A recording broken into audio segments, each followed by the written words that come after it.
Hello, my name is Michael Berger, and I have an associate's degree in mechanical engineering and a bachelor's degree in digital science. I have a certificate in AutoCAD and cybersecurity.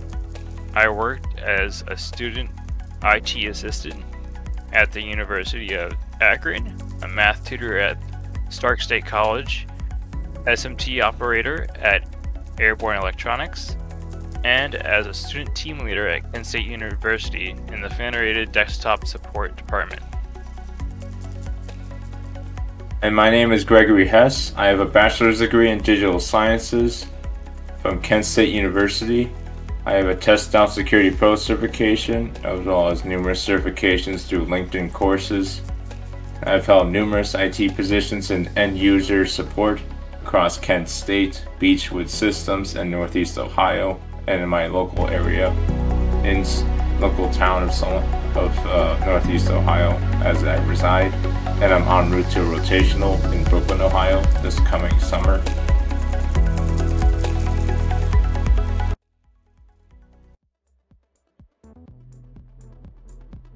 Hello everyone, welcome to another episode of the TechIT podcast. This is the pre-Halloween or October 29th edition of 2022 episode of the TechIT podcast, and we have a good spicy episode for you right now here at the end of Halloween with only 2 months left in the year of 2022. We're going to hit on a lot of topics from the likes of the consolidation of Elon Musk finally having Twitter that greenlit or started back in April, as well as different ventures of other companies such as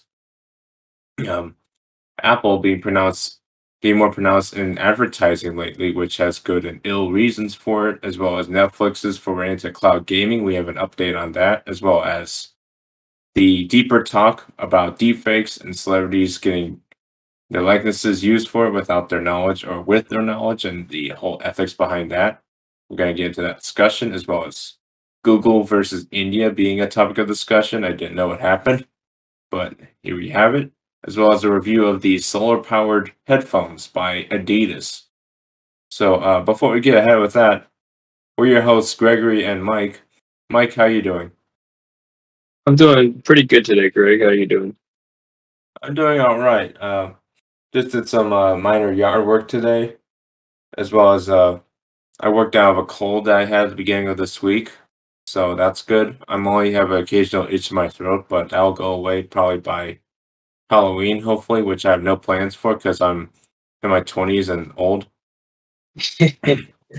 I'm not 8. So, it's all the differences with sort of Asian likenesses and the like. And we'll go ahead with that sort of topic with this story I found out about almost a month ago when it was rumored that this company in Russia had put Bruce Willis's image for an ad that he didn't have his publicist had no permission to use because it was rumored that he sold his likeness rights to a deepfake company.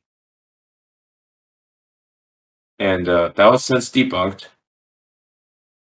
as the Telegraph, of all places, reported that the deepfake was possible if he sold his performance rights, but the whole story was kind of fake as to this whole transaction happening in the first place, as the company Deep Cake never claimed to hold Bruce Willis's future rights from the aging actor or any of his party saying the yes for this commercial running on the Russian cell network Megaphone. So, how versed are you with deepfake technology, Mike? I've read about it a few times myself, but what's your take with deepfakes and celebrities and the future of likenesses possibly not being the actual actors themselves? Well, I know we talked about this in some of our college classes and how it's kind of an upcoming sector, um, and how it's a kind of a big issue. I think that, the deepfakes in general, I think is kind of suspicious, Mm-hmm. and I just don't like the idea of people just being able to, because like once you sell your likeness, let's just say, for example, that they were talking about this in this article, actors just selling their likenesses. then you have no control over what you're using, whether it's an ad for alcohol or an ad for other products. So maybe it's something you don't believe in, but then your likeness is being used towards that, and I just don't like that idea in general. So honestly, uh, I think we need to shy away from going this way of digitizing our images and digitizing. Like I know I'm a big fan of the whole industry where it's like Vocaloids. Like have you heard about this, Greg? The singers that are like holograms. As long Yeah, as it's I not a know real there's person, tours of them. yeah. As long as it's not a real person and you're not using someone's image and likeness, I think it's okay. But once you get into using someone's image and likeness, um, I think that they kind of things get kind of sketchy. You know what I mean? It's kind of like, did they really sign off on that? Is that something they really want to promote? Because they kind of made this seem like, hey, once you sign the dotted line, they can use it for whatever they want.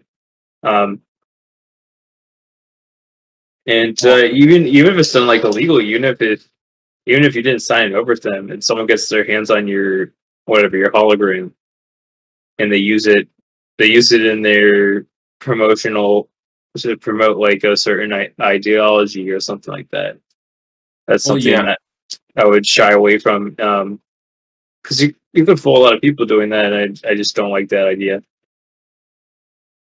I think we want to be able to trust um, our idols and people in the industry, whether they be actors or sports figures or people like that. Right, because there's been different reactions to this from this Wired.com piece, which I recommend you all check out for this deeper conversation regarding this. But yeah, author of The Right of Publicity, Privacy Reimagined for a Public World, put in her words that in America, people have the right under various state laws to limit unauthorized appropriation of their identities, particularly names and likenesses, but scope of it varies state by state. Some have protected the right of publicity, which is a law bearing unauthorized use of a person's name, likeness, and voice without permission, while others offer safeguards through common or judge-made laws. So the devil's in the details, as it turns out, as some people put it, like this David Simon person from Harvard Law School, where a private individual or company that simply creates a deepfake of a person without more does not obviously run afoul of the right of privacy. The same way, he almost compares it to just making a parody of something and that being safe, which uh, I don't know how much correlation that has. As like a kid dressing up as Elvis for Halloween's fine, but like if you take Elvis and you film him for like I don't know an illegal ad in the UAE for something, then I don't know the comparison's the same regarding that. As the deepfake makers themselves under circumstances are protected by the First Amendment, as the government cannot prohibit speech merely because the speech is false. There must be additional caveats to it. But I've seen deepfake sort of technology kind of wane in and out. I remember it got really bad press when it first came out when people were using it to put mostly female celebrities' pictures on adult videos back in 2019, 18. I don't know if you know that time period, Mike, as well Yeah. as young college kids did that are circulating these videos. The most popular being that lady that played Wonder Woman, Gal Gadot. Her face was put around a bunch of different bodies for nefarious reasons because it was without her consent and know-how from her parties. And this messes up all things regarding actor contracts and the unions with actors and agency. And again, the laws differ as across states. So it's an overarching issue as it gets even more complicated when it's AI generated. So you have to, it makes it even harder to trace back who's doing this. Whether it's like the person that just made the application or like the distributors of this, which I think in the article too, it also talked about young actors kind of signing their rights away without kind of knowing what they're doing, and it kind of prevents those actors from really flourishing in their industry. Um, the money that they would be getting from making those ads, the person as instead of like them using their likeness in like an AI or hologram. One of them, I am assuming that what they're doing is they're signing it over to them, and they're getting all the money for the commercials instead of to the actor. And that just seems really greedy to me. Like I feel like if the actor um wants to do those ads, they'll do them in person and get the money from it. I think they should. I think they're good at their job. They should be rewarded for it. And that just shows what kind of corporate greed is going on here. And speaking of corporate greed, I think we should kind of jump into our next article here about Apple and their push towards becoming an ad company. yeah. So we'll keep in touch with deepfake technology going ahead, but yeah, this piece about Apple. I mean, we've covered Apple a lot before. I personally don't really like Apple that much anymore after because I think their grace period with everyone kind of dissipated once Steve Jobs passed away, and we got left with Tim Cook, who's about as transparent as a piece of black paper when it comes to what is going on with them regarding recent updates such as adding more advertising to well, near everything, which they took direct inspiration from Amazon. Which take what you will with that, with the sharing of ideas with this, as this Wire.com piece puts it, as they were displaying adverts and products alongside search results, almost like self promotion for it. As again, this is a big industry of online advertising alone, as it has grown more than tenfold since 2016, reaching $31 billion in revenue just last year. And that market research of insider intelligence firm called Insider Intelligence estimates that Apple will bring in about $4 billion a year from ads anyway, before this switch. So I think that Apple has been showing their true colors this whole time with um, just the price of their products, and this is kind of just more going towards, hey, they charge a lot of money for stuff. Essentially, that's the same as a lot of the other products out there, and now they just like, well, let's go after more money. Let's grab more money from people by just throwing more ads in. Just throw more ads on all of our products and all of our services. on the store and the like, if you go to the Apple App Store, you'll see a whole thing of ads the second you open it. Not like stuff that like could be considered that like you want, but stuff that developers or companies within Apple or Apple themselves more likely. Now I again, know there's a. I'm sorry, I didn't mean to cut you off there. put up ahead of like other things and other detail.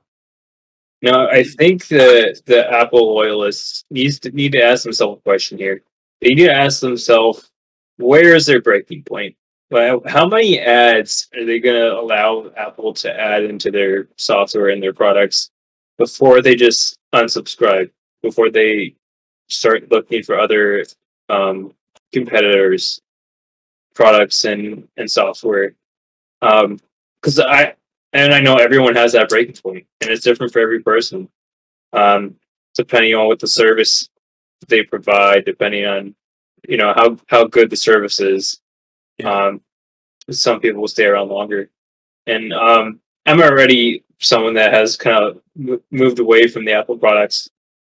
I've been away from them for a long time, just because they're just. I feel like their prices are way too high for what you're getting. And I feel like this is going to push a lot of people into looking at other competitors, and this is a great chance for other competitors to be like, "Hey, come to us. We basically have the same features, but we don't have all these ads." So there's an opportunity here, as long with for Apple's competitors. Yeah, it ties in along with the onset of personalized ads and how how stinky that is, for lack of a better word, right now. I don't know why I said that, but no, because no one likes personalized ads. Because I feel like people are still kind of clouded regarding invasive technology, even though we have a lot of different people saying how bad it is. Ironically, it was Steve Jobs that said that he didn't want to invade anything back when he was alive. Like, he hated AI and he hated invasive technology. And now, this is about over a decade later since his passing, and this is what the take is with Apple right now. So, to close this, I'll throw in some more figures. As of September, Apple had around 250 employees working on its ad platforms, according to analysis of LinkedIn data by the Financial Times, with job listings suggesting plans to nearly double that number for future people to add to that 250 employees. Alongside investment bank Evercore ISI estimating that Apple will have a $30 billion ad business by 2026, which is roughly the size of iPad sales just last year, or about half the company's services revenue in just services. So, alongside persistent rumors of more things Apple's doing, such as building an alternative to Google search, as well as more adventurous products and projects they're trying to come up with, like, I don't know, trying to fix Apple TV and put actual good content on Apple TV, as well as moving their production, which I think we mentioned in a podcast before, from China to India for their newest iPhones, which I don't know how much better that sounds, but there you go. So, yeah, this is a lot of money, and it's going towards big power, which I don't like. Personally, as someone with Android products, which are a bit more up to date and more respectful regarding technology, but um, they'll fare well with all these different companies with more money than me and Mike will have, and more and then some with that. But moving on from that, we'll go to the one story that potentially the mainstream media did pick up on because of the name attached to it and the platform and everything. So this started all the way back in April. So 6 months ago, Elon Musk said, I kind of want to buy Twitter. I have $44 billion. Let's do this. And they pulled out a few months later saying that there's stuff wrong with Twitter. And then Twitter said, what the hell, man? What are you doing? And he said, you guys kind of have bots in your company and like your application. I don't trust that. And also, I'm worried about the state of your company right now because there's a reason your CEO left 2 years ago, along with other mixed reasons as well as kind of meaningful reasons, such as the Jack Dorsey comment. But yes, as of October 28th, so yesterday, Twitter is now an Elon Musk company. What are your first thoughts? I heard he fired a bunch of people. Yeah, he dropped the execs from the chief financial officer, the policy chief, as well as the current CEO, who is named Vijay Gadde, as well as the general counsel. They're all gone, and as well as the customer officer, also fired, according to New York Times and Insider reports, which Bloomberg has even stated that security escorted some of these people out. But I don't want people to feel bad for them because they got buyouts in the millions. So, okay. Another thing I saw in the article was that he started doing things that he said he wasn't. I'm pretty sure said he wasn't going to try and make this. He wasn't doing this for profit, but then he went and tried to make it more profitable. Along the lines of including advertising. It was increasing advertising, right? Well, he wanted to increase advertising, and there are also, I think, plans to make a paid Twitter plan. I think it was called Twitter Plus or Twitter Blue. Yeah, I think it was for like big companies, right? Yeah, so that they can edit tweets and delete them, and like Mhm. like right then and there you can delete them. Otherwise, it's hard to delete tweets.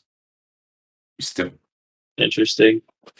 but Um, yeah. so I think he said the main point of buying Twitter for him was to kind of push uh the company towards like what WeChat is doing Well, that was the idea in from China, right? our last podcast was he wanted an Right, everything app like the WeChat. everything app.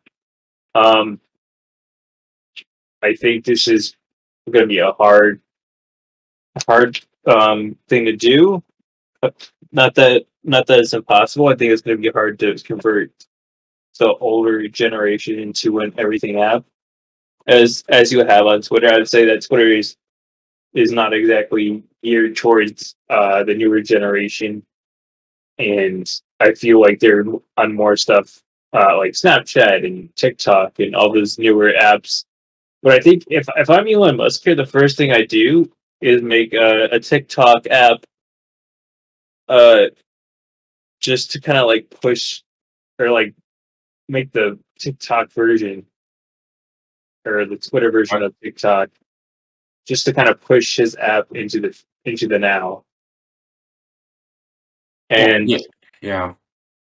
then like start and build off of that. Like he needs to bring in some young blood, and just to kind of get some of their ideas and their thoughts, and just um kind of I know Twitter already has a lot of followers, but I think he also needs to get some young blood in there, um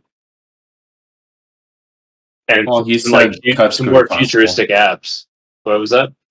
He said cuts would be possible for dropping some of the current staff at Twitter, which has gotten him some flack already. That his first measure is to immediately cut some people from the company.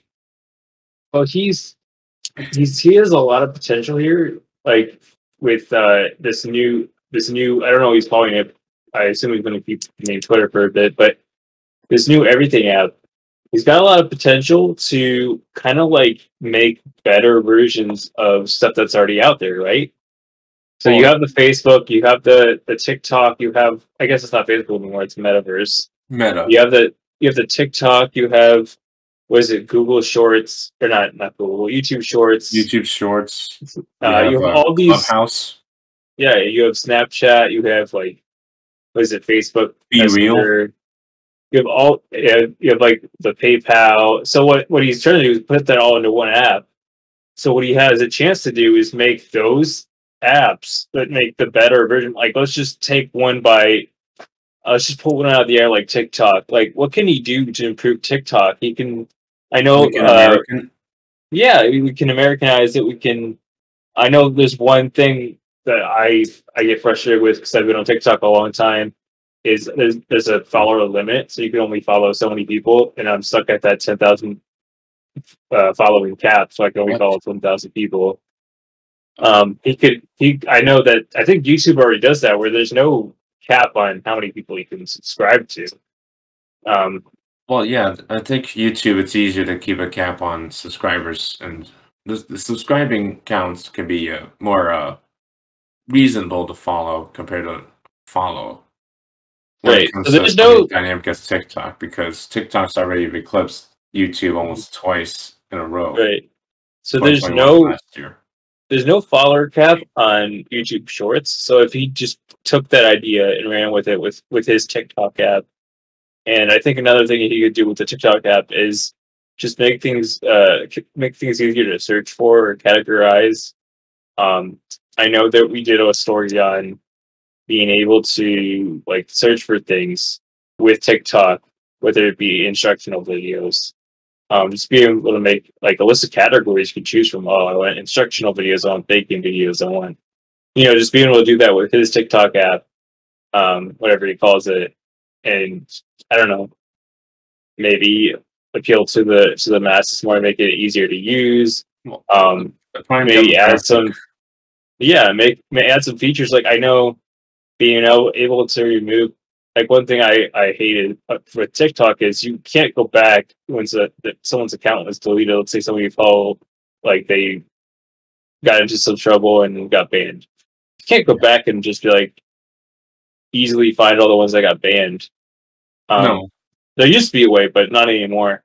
So like they should either have them auto delete that account or like be able to like search all the banned accounts and just delete them all at once. Just features that make your app better than the current popular one.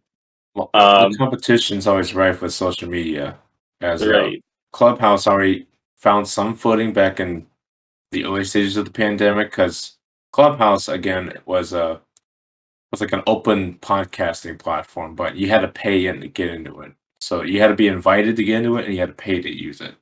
So you had unmoderated content, which is already a red flag because you kind of need some moderation now on social media apps these days, because there are awful people out there, which strangely is one of the first steps that Elon Musk is taking, because he had a I saw this just this morning. He wanted to make a content moderation council, a new one, to let more free voices speak, or like just to make it like an open discussion and diverse sort of nature. Well, he didn't say diverse, but more like an improvement from like what Twitter was before. Which I've seen people respond to this in Armageddon like facing ways, to hopeful optimism, to people just saying that he just got handed a bag of poop, and he has to find a way to turn that poop into a Thanksgiving feast and like a nice bag of money. Because That's so funny metaphor. moderation for that is kind of I've done papers on Twitter back in college, and it is hard to monetize, excuse me, social media without it being advertising and metadata that you take from people. And not one only idea that, he like, had was charging companies to use Twitter. That was one idea. and I don't know how much though.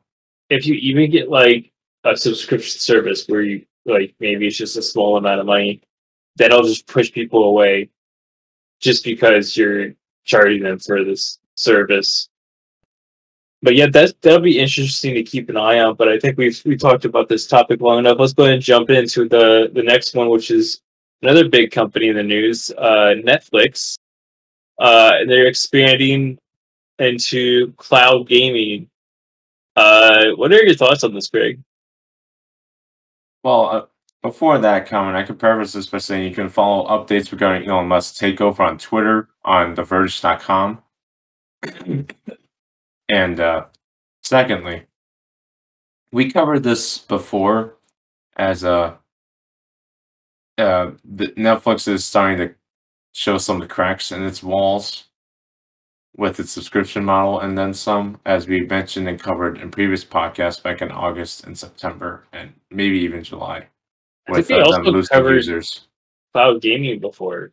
Yeah, and for those who don't know, cloud gaming is essentially gaming powered through just internet connection. And right, so you're basically just consoles. streaming your game. You're just streaming a game from like some server repository that you'll probably never see in your life. And its sole thing is that you have a good server, you have a good connection, and that's all you need. And they emphasize in this piece how it's good for portability, even though we're in a state of we're in a current state where Google Stadia folded, and it's going to fold in January completely, which was Google's version of cloud gaming, which did not take off, and it had issues from the start, which Netflix kind of took comments to that by just saying, oh, they just had a bad business model. We know how to do this. Even though they're still losing money because of things we previously discussed on the podcast, from adding an ad tier, the whole deal with Dave Chappelle, which take what you will with that situation, either or, but they lost a lot of users with that, as well as stock, which people like Jim Cramer put their foot in their mouth to say that it wouldn't affect much, and it did. It did affect much. So please don't follow things like that too closely. But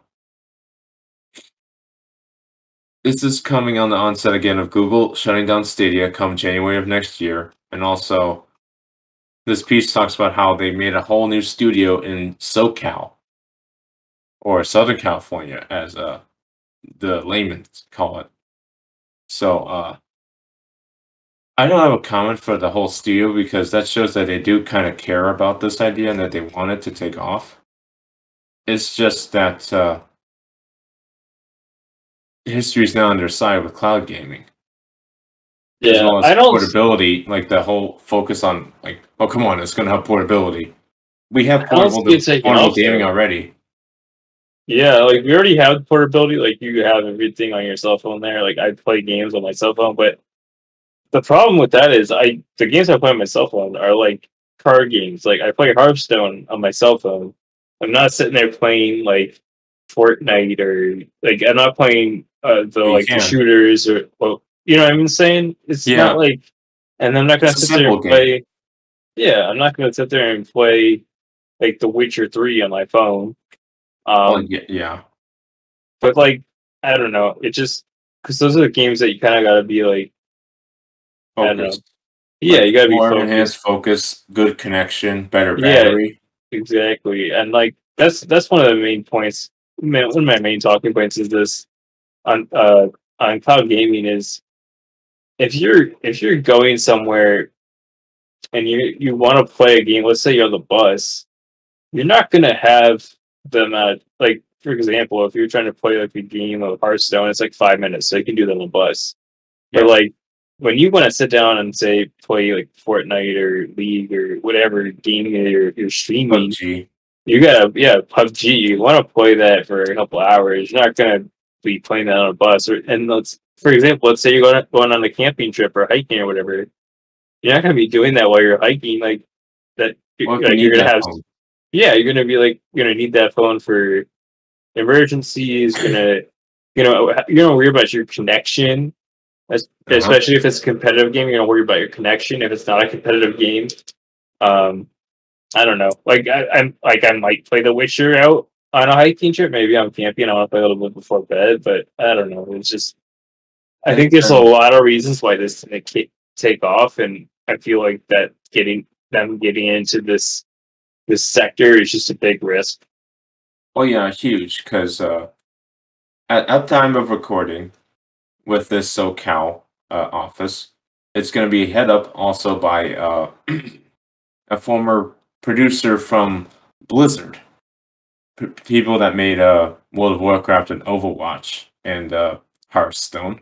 But this is coming off of Chaco Sunny, this former producer being a part of the departure of Blizzard from last year that we covered, where they got into huge fire for potential discrimination and harassment uh, allegations that they were probed by the SEC of having, which I'm not saying that I don't believe in second chances, but when you have that sort of environment already in a company you're trying to pick up on, it's kind of worrisome.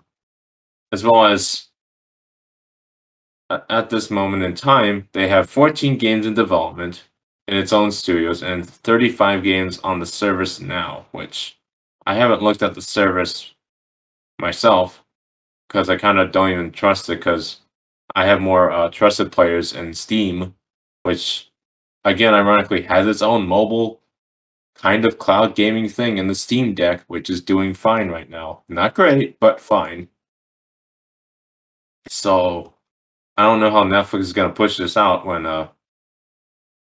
even though it did see kind of it beat expectations still somehow with adding 2.41 million subscribers on their end and a net gain of only 1 million subs in the third quarter, which is better than nothing. But I don't know how people that just watch Netflix for like shows like Chuck or The Office or Stranger Things, I don't know how that'll translate into let's get them into gaming. When like Um, we have pronounced stuff that's already good at portable gaming. Like you mentioned that they Switch. are developing some games, right? Yeah, they have IPs for the likes of Stranger Things as well as licensed ones for SpongeBob SquarePants. That's interesting. Honestly, I don't think they should worry about their cloud sector as much as developing games. So I kind of want to see where they would go with like a Stranger Things game or a SpongeBob game that might be fun. Um, I think there already is a couple of SpongeBob games out, but Oh it would yeah. definitely be fun to see where they go with that. But yeah, if I were them, I wouldn't invest too much into this cloud or this game streaming service. I'd look more into the development. Well, yeah, have like stuff that you know can work on this thing before like, well, it's good to have like investment in technology, but also if this is your very first foray into gaming, like Netflix does not make games before this announcement. It's not like Microsoft where they went from okay, let's make PC games and then Xbox. No, this is them like going straight from we're just a streaming service, and even before then, we send DVDs to your house by the mail. Remember that time period Oh when my they were just gosh, mailing stuff?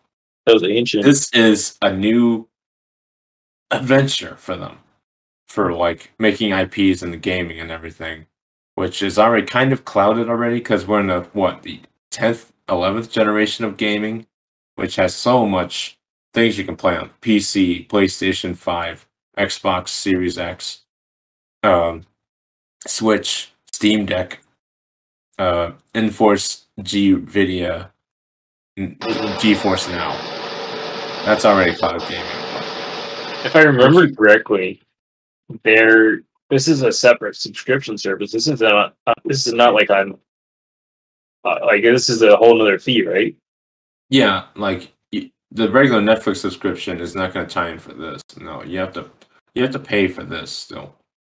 See, if I were them, I would offer it at first as part of your standard subscription, and if people like it, maybe add it as an add-on to their standard subscription for a couple more dollars.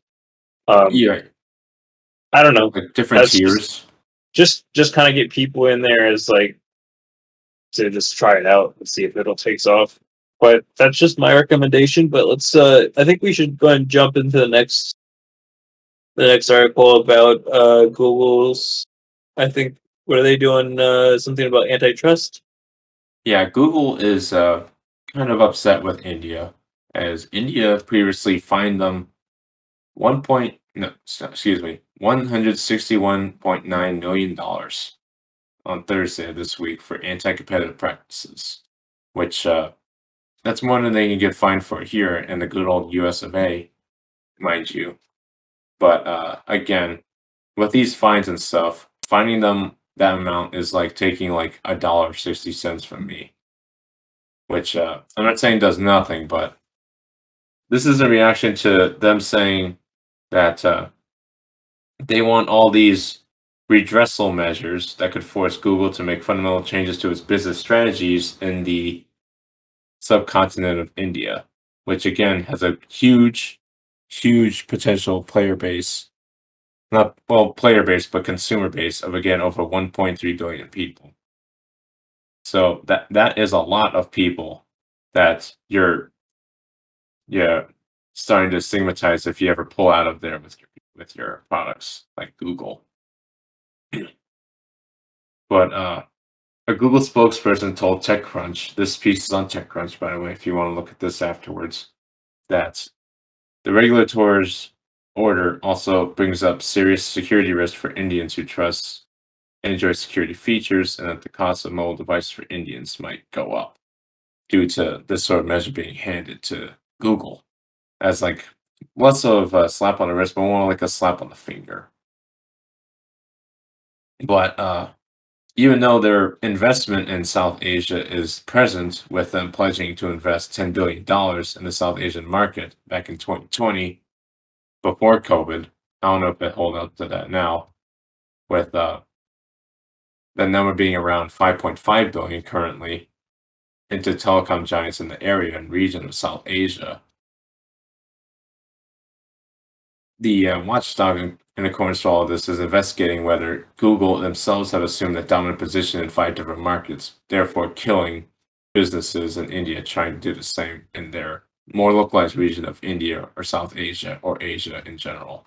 So, um, I'm not sure how much this will affect Google operations and otherwise, as well as their investment in the areas right there. But what's your take on this, Mike? Remember from reading this article, they talked about Google just overflowing their phones with a lot of apps and bloatware. Um, Even if Hmm. it's like Google, if it's like the actual Google software, like Docs and stuff like that.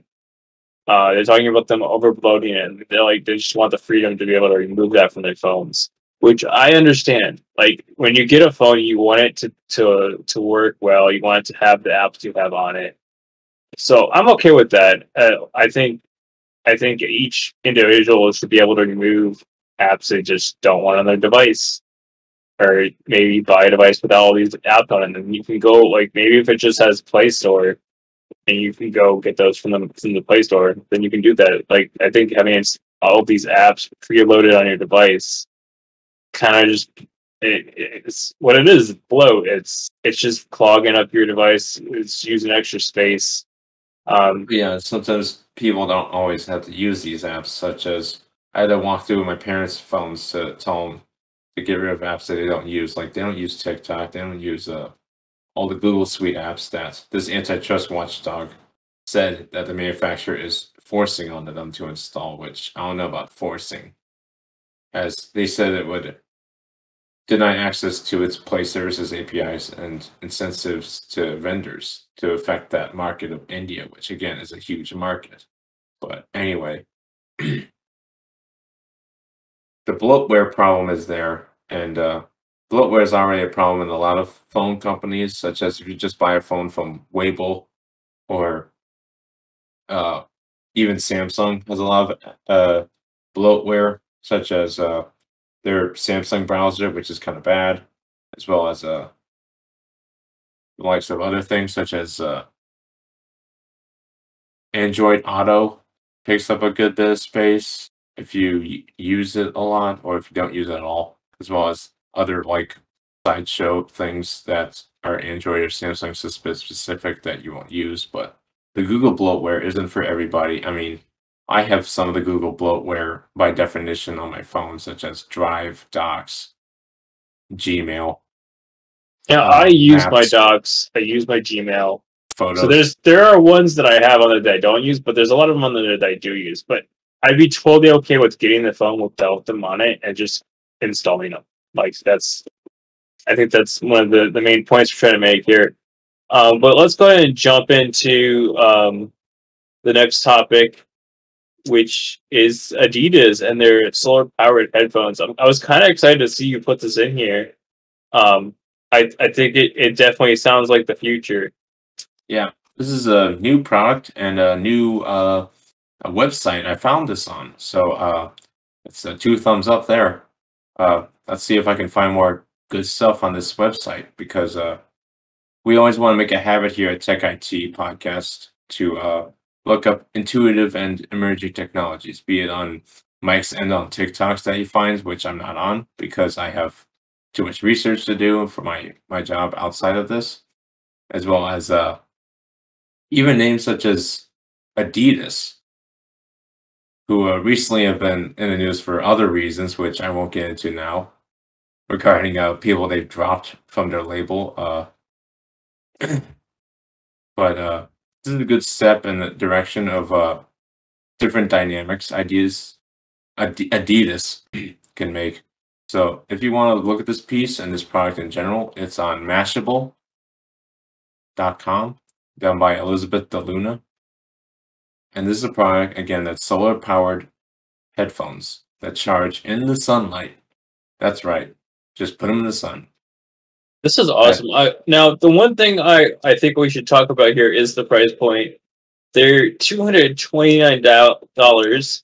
Oh They're yeah, nice. so that's For over-ear non-noise canceling headphones. It feels a bit pricey, and it's I wouldn't say it's headphone competitive for what you're getting, excluding the solar charging. This does have a 5 out of 5 in the cool factor, according to right. the They're national score. they're very now. If these, for instance, had noise canceling, I think that'd be very competitive. Well, yeah. But just in general, I really like uh what they're going for here. I think they said they're machine washable on cold, like the material is.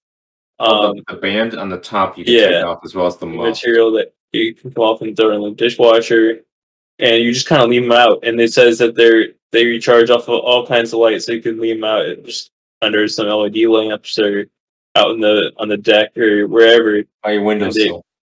Yeah, the windowsill. And they don't come with a charger what you can request when if you're having trouble charging them. But I think it's a really cool concept, and I'd like to see more of this in the future. And it's they did this based off of a what I forget what the name of the study was. It was I think it was a carbon neutral study or something like that, right? Well, yeah, carbon footprint neutral study. Carbon footprint study, and they said this can really reduce our carbon footprint. Yeah, these are recyclable. Yeah. And the product manager goes further into this, Anders Olsen, as this whole product sort of idea comes about with them about as in their words, it's about creating a long-term relationship with the customer. If they can really see that your product will last over time, they will come back again and again. All brands should focus on prolonging lifetime and finding materials that are good for the planet, because otherwise we will end up nowhere. Which that's very surface level for like the product like this, because I'm not versatile. I'm not versed in the Adidas line of clothing. I wear mostly hoodies and jeans, not Adidas brand. So you can let us know in the comments, or just give us a feedback on the Patreon or other places about if you're more versed in Adidas, and if this is their if this sounds more surface level and cookie cutter, or if this is like part of a long-term story, which I hope it's a part of a long-term story, because not only does the product kind of look good, because I like the aesthetic of it, because it's not like the Beats headphones, which I are also granted, like those the are cheaper. Those are cheaper, but those I aren't also designed like the stable yet. aesthetic. Like that note that you mentioned it. I also like the aesthetic. They kind of look cozy. Like these look like cozy headphones. Like you could just put them on and they feel soft. You know what I mean? They're splash proof, as well Right. as looking over the description here again, as they wanted to go for a more modular design, because they wanted that they almost had a hinging earpiece with this, but they have noted that the product manager know that it's the most commonly broken part of a headphone.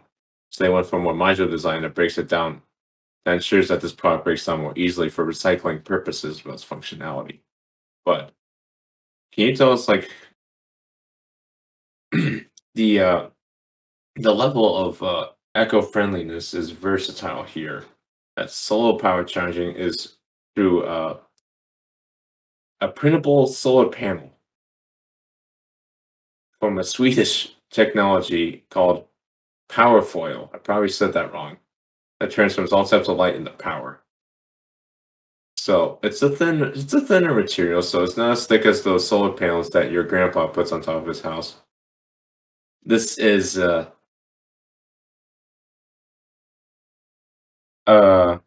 more venturous output for the headphone industry, and for Adidas probably in general, as according to this, it says the headphones would have 80 hours of playtime, which by comparison, that's a That's lot. really good. Yeah, that's one of the key features that made me interested in these headphones.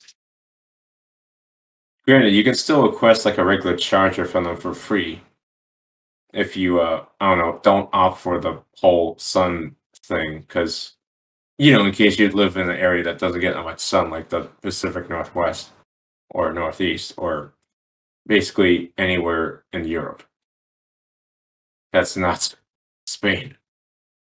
But yeah, there's even a way to track this through the Adidas headphones app, which is good.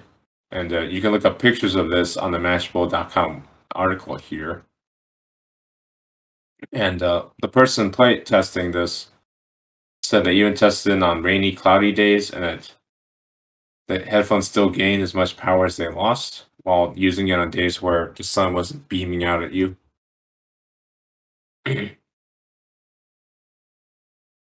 Yeah, from all that I've read about them, I'm a big fan. And from the user testing in the article, it seems like they are quite nice, like as a daily driver.